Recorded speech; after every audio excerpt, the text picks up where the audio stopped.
Cette cinquième vidéo du tuto Google Sheets pratique dans lequel on va apprendre à créer un tableau de suivi des dépenses, on va voir les fonctions avancées. Je vais vous montrer comment se servir de la fonctionnalité tableau. Je vais vous montrer aussi comment utiliser la fonction si et comment faire une barre de recherche. On arrive doucement à la fin de notre tableau. Avant de pouvoir construire le tableau de bord, il faut encore compléter cette colonne. Et pour cela, on va utiliser la fonction si. Mais j'ai oublié de vous montrer une chose intéressante, c'est que ici, dans les tableaux, on peut choisir la couleur de l'entête de tableau et on peut, par exemple, passer à cette couleur-là, ou celle-ci, ou celle-là. Je vais prendre celle-là. Et pour la catégorie, je vais faire la même chose. Ici, la couleur de l'entête du tableau, et je crois que j'ai choisi ça tout à l'heure. Voilà.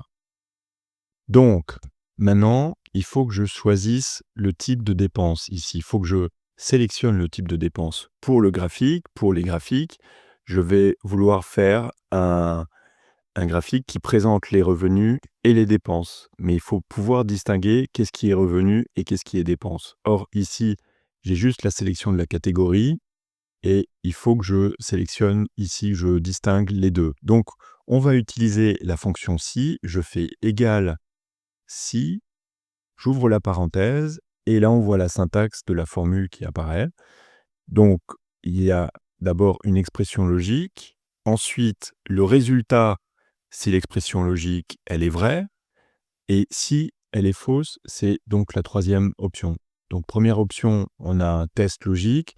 Deuxième paramètre, le résultat si le test logique est positif. Et troisième paramètre, le résultat si le test logique est faux.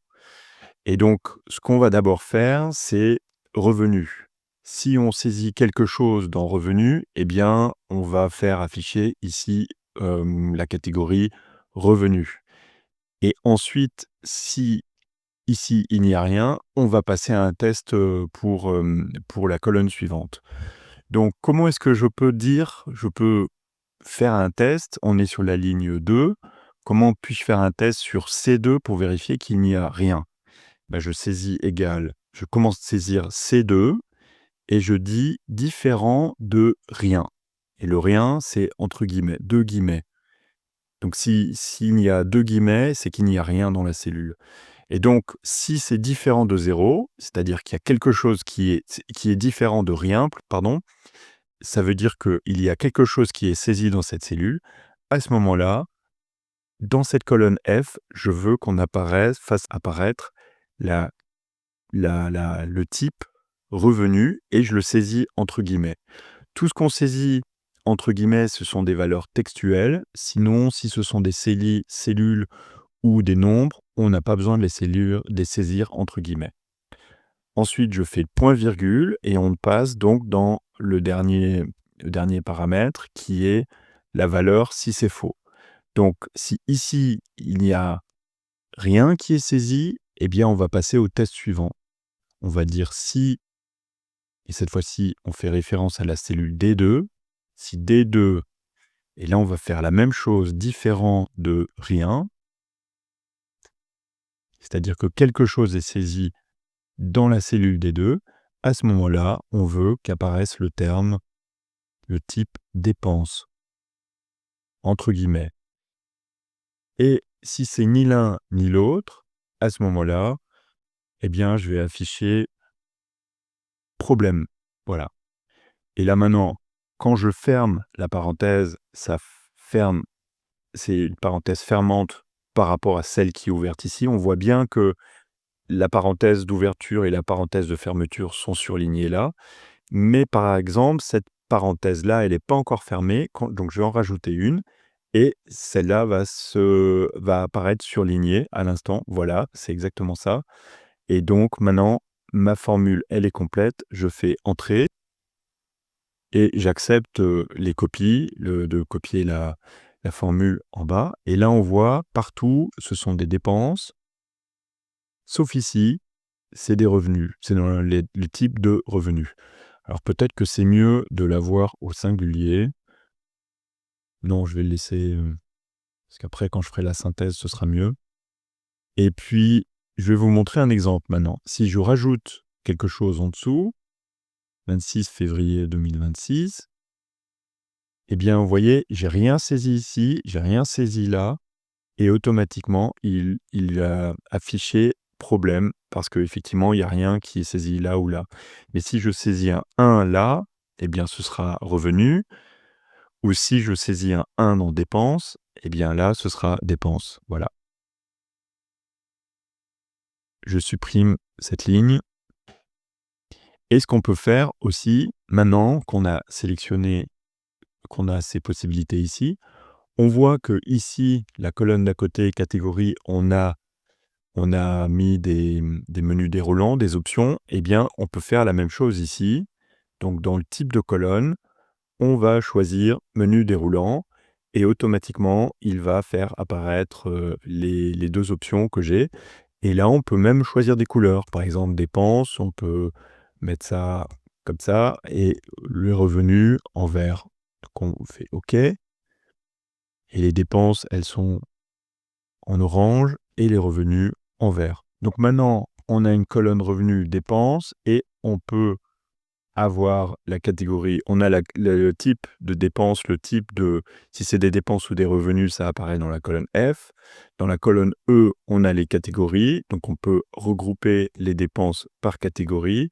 C'est plutôt pas mal. Et si maintenant vous ou moi ou n'importe qui continue à remplir le tableau, la formule les formules ici vont être utilisées et on aura le solde qui est constamment actualisé. C'est plutôt complet là maintenant.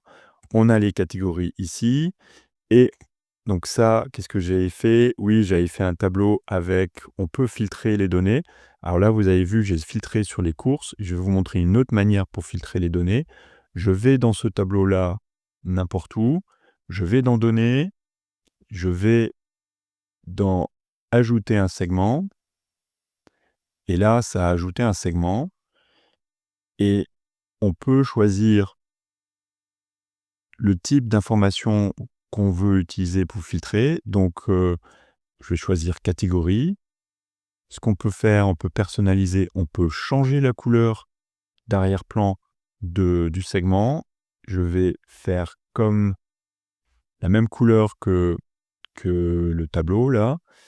Je ferme et je vais cliquer là. Je peux déplacer le segment. Et ce que je peux faire, c'est que je peux ici choisir la même chose que ce qu'on avait dans la feuille 2 là. On avait les courses. Et là, maintenant, on voit les courses. 3 février, 3 janvier, 22 janvier, 2 février. Ce sont les mêmes dates.